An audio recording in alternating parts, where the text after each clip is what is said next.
Hello बच्चों, good morning to everyone. Welcome to our YouTube channel in Ziyara science. तो ये हमारा आज केमिकल रिएक्शन एंड इक्वेशन का तीसरा सेशन है। इस सेशन में आज हम एनसीईआरटी की एक्टिविटीज़ पढ़ने वाले हैं। देखो, एक्टिविटीज़ थोड़ी इम्पॉर्टेंट है। क्यों इम्पॉर्टेंट है? क्योंकि देखो, उसमें हम चीज़ें जो है ना प्रैक्टिकली अपने आँखों से करके देखते हैं, तो वो चीज़ें हमारे माइंड में रहती हैं। ठीक है, और हमें ये भी लग पता जाता है कि हाँ भाई, केमिकल रिएक्शंस तो हो रही हैं, चेंजेस तो हो रही हैं, कुछ ना कुछ तो हो रहे हैं यहाँ पे। ठीक है, वैसे सब कुछ तो हम बस पेन और कॉपियों पे पढ़ते हैं, आंखों से देखते हैं कि हाँ चेंजेस हो रहे हैं।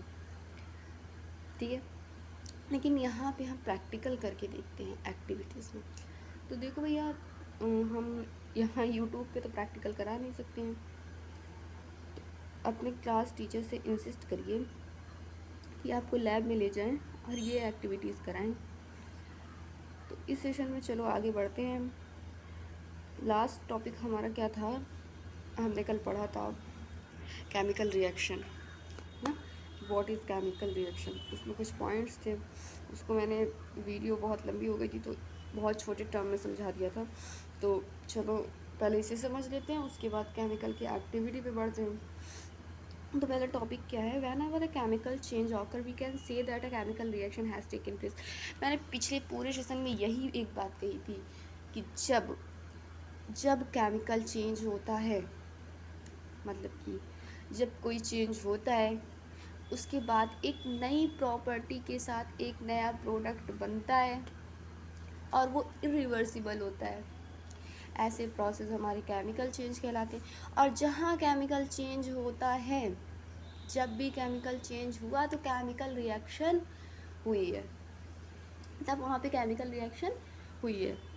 आ रही मेरी बात समझ में इतनी? मैंने अपना गला फाड़ फाड़ के पिछले सेशन में यही सारा समझाया था कि जब भी केमिकल चेंज होता है तो केमिकल रिएक्शन होता है, और केमिकल चेंज बहुत अच्छे से एक्सप्लेन। ठीक है, अब बात आती है दूसरे पॉइंट पे। क्या है दूसरा पॉइंट? कि the process in which new substances with new properties are form from one or more substances is called chemical reaction. वही बात लिखी है यहाँ पे भी कि वह प्रोसेस जिसमें सब्सटेंस एक नए प्रॉपर्टी के साथ, मतलब नए गुण के साथ दो या दो से अधिक पदार्थों को जो है फॉर्म कर लेते हैं, बना लेते हैं, प्रोड्यूस कर लेते हैं रिएक्शन के बाद, ऐसे पदार्थ, ऐसी प्रोसेस केमिकल रिएक्शन कहलाते हैं। आ रही बात समझ में मेरी? अब देखिए, तीसरा बहुत ही इम्पॉर्टेंट पॉइंट है, जो कि एक समझने वाला पॉइंट है। अब कहोगे मैम अब तक तो कह रही थी कि भैया एक नया पदार्थ बना लेते थे, अब ये कौन सी बात आ गई है यहाँ पे? चलो देखते हैं इसमें बात आई क्या है भाई। पहले, atoms of one element don't get changed into atoms of another element, only the rearrangement of atom takes place in a chemical reaction। कह रहा है कि जब केमिकल चेंज होता है ना, तो जो एलिमेंट्स होते हैं, जो कंपाउंड होते हैं, ठीक है, जो सब्सटेंसेस के जो एटम्स होते हैं, वो नहीं चेंज होते हैं, वो डोंट गेट चेंज, वो नहीं चेंज होते हैं, बल्कि वो अपनी रीअरेंजमेंट कर लेते हैं। रीअरेंजमेंट का मतलब समझ में आ रहा है ना? कि मतलब अपने स्थान को एक जगह से दूसरी जगह पे अरेंज कर लेते हैं। ठीक है, इसको इस तरह से समझते हैं कि जैसे कि ये हमारे पास, एक सेकेंड मैं स्पेस ले जाती हूँ पहले, ये यहाँ पे स्पेस नहीं है, ये है। ठीक है, जैसे हमारे पास ये एलिमेंट है ए प्लस बी और प्लस, सॉरी देखो, ये ए प्लस बी प्लस सी और प्लस डी। ठीक है,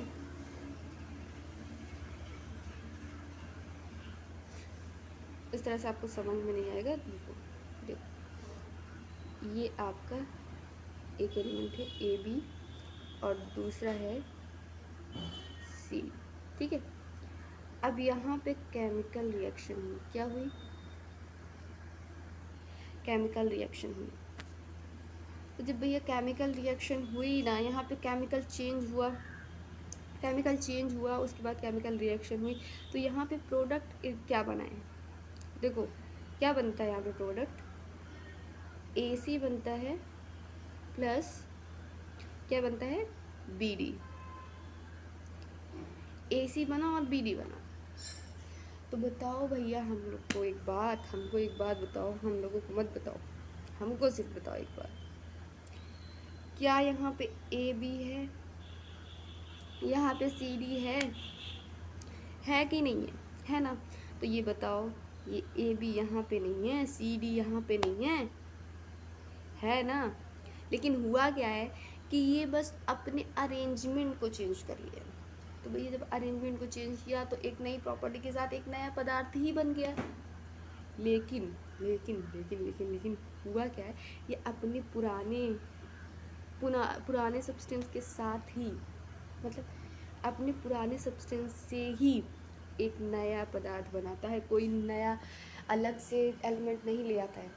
जैसे कि यहाँ पे अगर ऑक्सीजन है ना, तो यहाँ पे ऑक्सीजन के ही प्रोडक्ट आएंगे, है ना। यहाँ पे कार्बन है तो यहाँ पे कार्बन के ही प्रोडक्ट, यहाँ पे अगर ऑक्सीजन है ना तो यहाँ पे ऑक्सीजन के ही पदार्थ आएंगे, कार्बन है तो कार्बन के ही पदार्थ आएंगे। यहाँ पे कार्बन की जगह ऑक्सीजन नहीं आ जाएगा और यहाँ ऑक्सीजन की जगह कार्बन नहीं आ जाएगा। मेरी इतनी बात आपको समझ में आ रही है अच्छे से कि मैं क्या कहना चाह रही हूँ। मैं भैया लोग बस इतना ही कहना चाह रही हूँ, बस इतना ही कहना चाह रही हूँ कि जब भी केमिकल चेंज होता है, केमिकल रिएक्शन होता है, तो वो अपने पुराने पदार्थ के साथ ही नए पदार्थ बनाते हैं। मतलब बस अपने एटम की रीअरेंजमेंट कर लेते हैं। वो जो पुराना वाला हमारा सब्सटेंस होता है ना, उसी से मिलकर एक नया पदार्थ बनाते, कोई अलग से बाहर से कोई प्रोडक्ट, कोई एलिमेंट ऐड नहीं होता है। बस वही पुराने जो हमारे पास रहते हैं उसी से अपने एटम्स की रीअरेंजमेंट करके एक नया पदार्थ बना लेते हैं। बस भैया मेरी इतनी सी ही बात है। अब मान नहीं रहे हो तो चलो भैया हम एक्टिविटी करा के दिखा देते हैं आपको, तब आप मानोगे। ठीक है, आइए चलिए चलते हैं फर्स्ट एक्टिविटी पे अपने। तो ये रहा हमारा फर्स्ट एक्टिविटी। चलिए देखते हैं इसमें क्या करना है हमको। तो सबसे पहले क्वेश्चन दे रखा है कि this activity needs the teacher assistance. देखो भैया सीधी सी बात है, लैब में जब जाना तो अकेले ही मत करना भैया, अपने टीचर को साथ ले जाना। टीचर के असिस्ट करने पे ही आप इस एक्टिविटी को करेंगे, खुद से कुछ नहीं करने वाले हैं। ठीक है, बिल्कुल कुछ नहीं करने वाले हैं। देखो क्या कहता है आगे, देखो it would it better if student wear suitable eye glasses. ये कह रहा है कि ये बहुत अच्छा होगा कि आप अपने आँखों पे आई ग्लासेस पहने हो इस एक्टिविटी करने की ड्यूरिंग। ठीक है, तो मेरा भी सजेशन यही है कि आप आई ग्लासेस मस्ट पहने। ठीक है, उसके बाद ये एक्टिविटी करें। तो देखो इस एक्टिविटी में करना क्या है कि सबसे पहले लेना है क्लीन मैग्नीशियम लेना है 3-4 सेंटीमीटर का, और उसे रैगमाल होता है हमारी लैंग्वेज में कहते हैं और इंग्लिश में उसे सैंड पेपर कहते हैं। उससे उसे रब करके उसे क्लीन कर लेना है, मतलब उस पर कोई डस्ट वगैरह ना लगा रह जाए, बिल्कुल मैग्नीशियम की ही रिबन वो रह जाए। उसके बाद उसको करना क्या है कि एक स्प्रिट लैम्प के सहारे उसको जो है चिमटी के सहारे पकड़ के स्प्रिट लैम्प से उसे बर्न करना है, जलाना है। इसमें भी यही लिखा है clean a magnesium ribbon about 3-4 centimetre long by rubbing it with sand paper. मतलब 3-4 सेंटीमीटर का एक मैग्नीशियम रिबन लीजिए, उसे सैंड पेपर के सहायता से जो है उसे क्लीन कर लीजिए। उसके बाद क्या है, hold it with a pair of tongue, मतलब उसे पेयर, ये जो हमारा है ये है आपका टंग। ठीक है, चिमटी जिसे बोलते हैं, ये आपके लैब में प्रेजेंट होता है। तो इस चिमटी के सहारे आप रिबन को पकड़ लीजिए, आई ग्लासेस आप पहने रहिए भैया।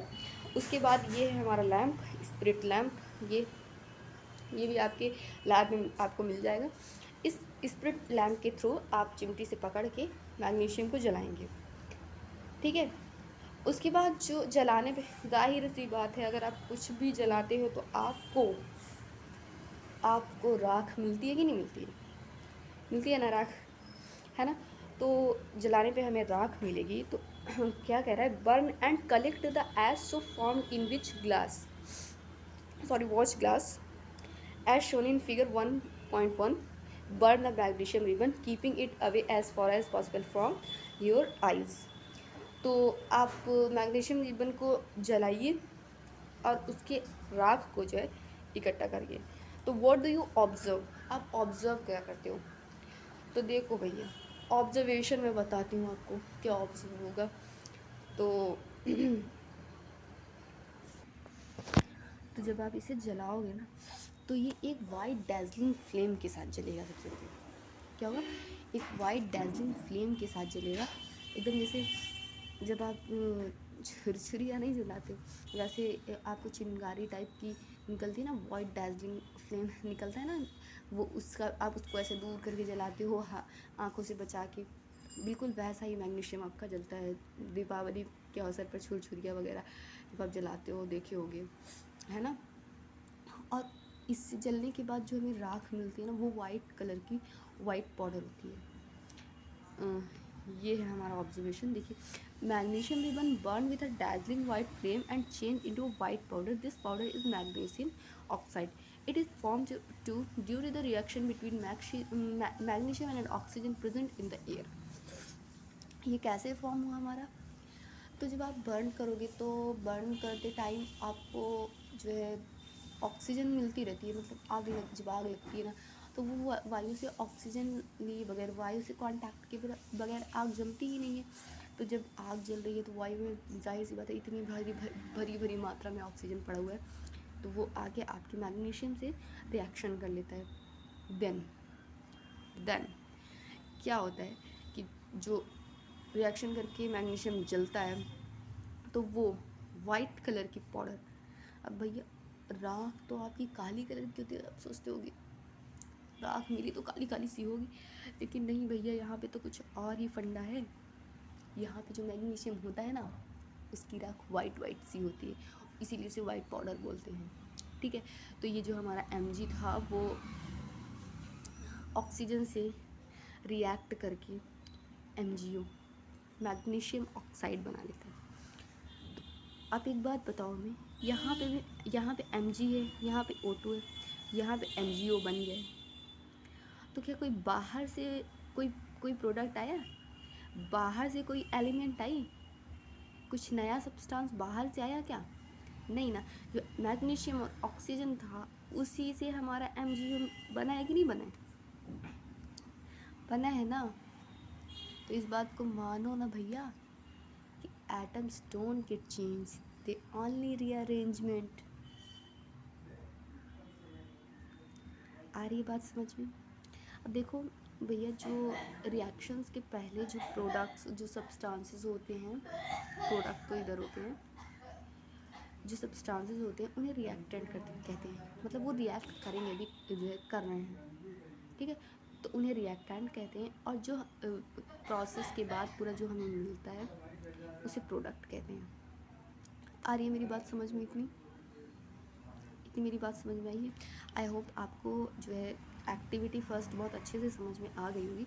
तो चलिए एक्टिविटी 2 की तरफ चलते हैं। यहाँ पे हमारा एक्टिविटी 2 क्या है? Take lead nitrate solution in test tube. क्या कह रहा है कि एक टेस्ट ट्यूब में, तो आप कहोगे मैम बोल रही है टेस्ट ट्यूब, यहाँ पे फिगर हमको क्या दिखा रही है, ये टेस्ट ट्यूब है कि बीकर है? तो भैया एक्चुअली क्या है ना कि ये जो हमारे सॉल्यूशंस हैं इनकी मात्रा थोड़ी ज़्यादा है, तो इसलिए हमने टेस्ट ट्यूब ना लेकर बीकर ले लिया यहाँ पे, ठीक है। और क्या कह रहा है, add potassium iodide solution to this. तो भैया जो हमारा लेड नाइट्रेट होता है,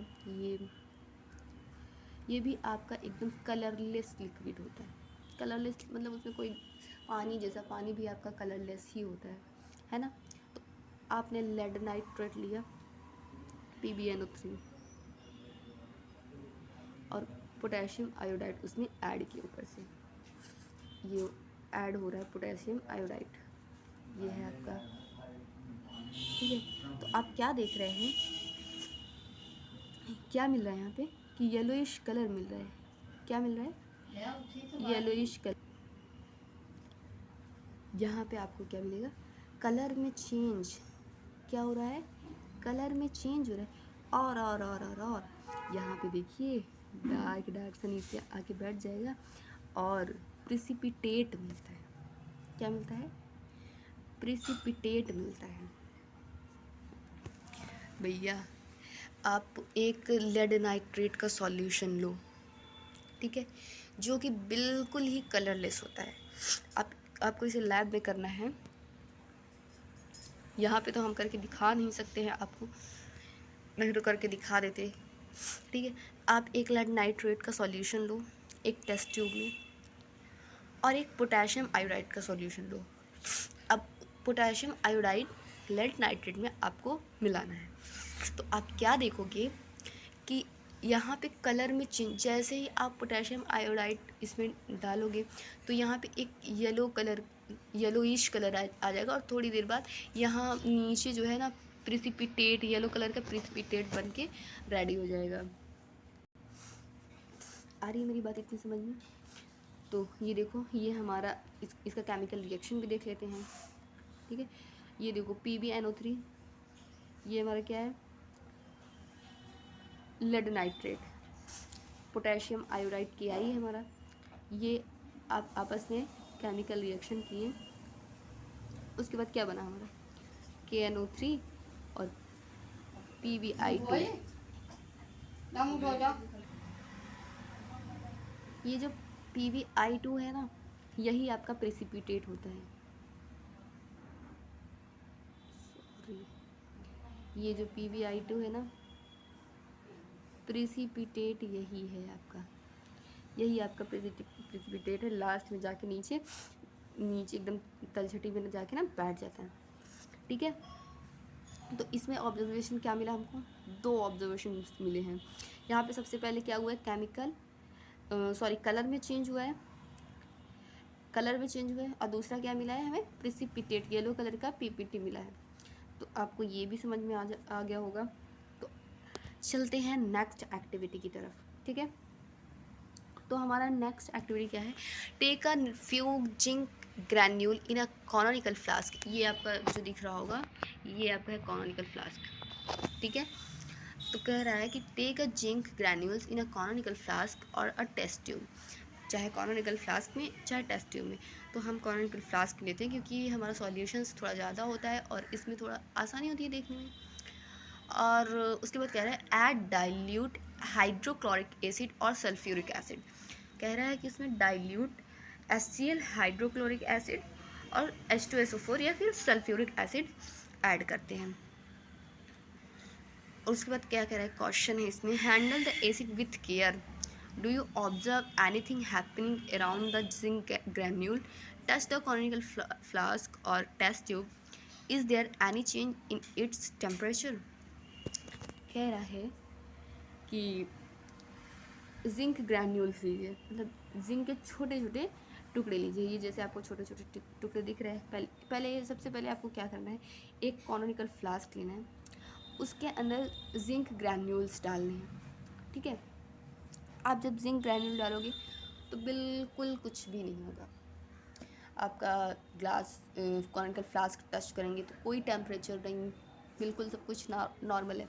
लेकिन जैसे ही आप इसमें डाइल्यूट एसिड या सल्फ्यूरिक एसिड डालते हो तो होता क्या है, आप जब टच करोगे इसको, फ्लास्क को आप जब टच करोगे तो आप पाओगे कि टेम्परेचर बढ़ा हुआ है, टेम्परेचर हाई है, और इसके साथ बबल्स बन रहे हैं आपकी। क्या बन रहे हैं, बबल्स बन रहे हैं। यहाँ पे बबल्स बन रहे हैं आपके, मतलब कि बबल्स बन रहे हैं, इसका मतलब क्या है, मतलब गैस प्रोड्यूस हो रही है। यहाँ पे क्या हो रहा है, गैस प्रोड्यूस हो रही है यहाँ पे आपकी। जब भी बबल्स बनते हैं मतलब गैस प्रोड्यूस होते हैं, बिकॉज गैस जो होते हैं वो हमारे एयर होते हैं, और एयर हमारे भागते हैं, ऊपर की तरफ भागते हैं, भागने की कोशिश करते हैं। समझ आइए, मतलब वो आपके लिक्विड में से निकल के भागने की कोशिश करते हैं। तो चलिए इसका ऑब्जर्वेशन देख लेते हैं। ये है हमारा जिंक ग्रेन्यूल, ठीक है। इसमें हम डालते हैं H2SO4। तो होता क्या है कि आपका ये ZN है ना, इसके साथ मिलकर ZnSO4 जिंक सल्फेट बना लेता है। और ये जो हमारी H2 गैस होती है ना, ये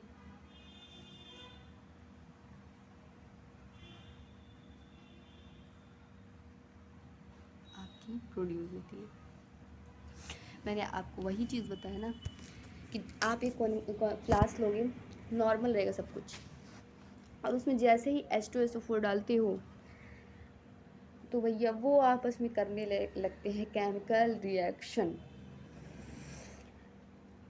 केमिकल रिएक्शन हुई, वो आपस में रिएक्शन करके जिंक सल्फेट बना लिए, हो गया भैया केमिकल चेंज। उसके बाद जब गैस निकली ना, उसके बाद जो H2 बचा तो गैस निकल रही है, तब इसलिए हो गया हमारा टेम्परेचर हाई, और गैस है तो इसलिए बबल्स बनने लगे। आ रही है बात समझ में कि गैस है इसलिए हमारे बबल्स बन रहे हैं यहाँ पे। आ रही है इतनी बात समझ में? इतनी बात आपको समझ में आई? ये ऑब्जर्वेशन आपको समझ में आया है? ये देखिए यहाँ पे सब कुछ लिखा है। ये कॉनोनिकल फ्लास्क है, H2 गैस बन रही है, ये जिंक ग्रैन्यूल्स है, डाइल्यूट सल्फ्यूरिक एसिड है, ग्लास ट्यूब है, कॉर्क है, ठीक है। आई थिंक आप लोगों को जो है बहुत अच्छे से समझ में आ गया होगा। तो बाकी की क्लास होती है कल एक नए टॉपिक के साथ। आप जुड़े रहिए, बने रहिए, पढ़ते रहिए, स्वस्थ रहिए, हेल्दी रहिए। Thanks for watching this video.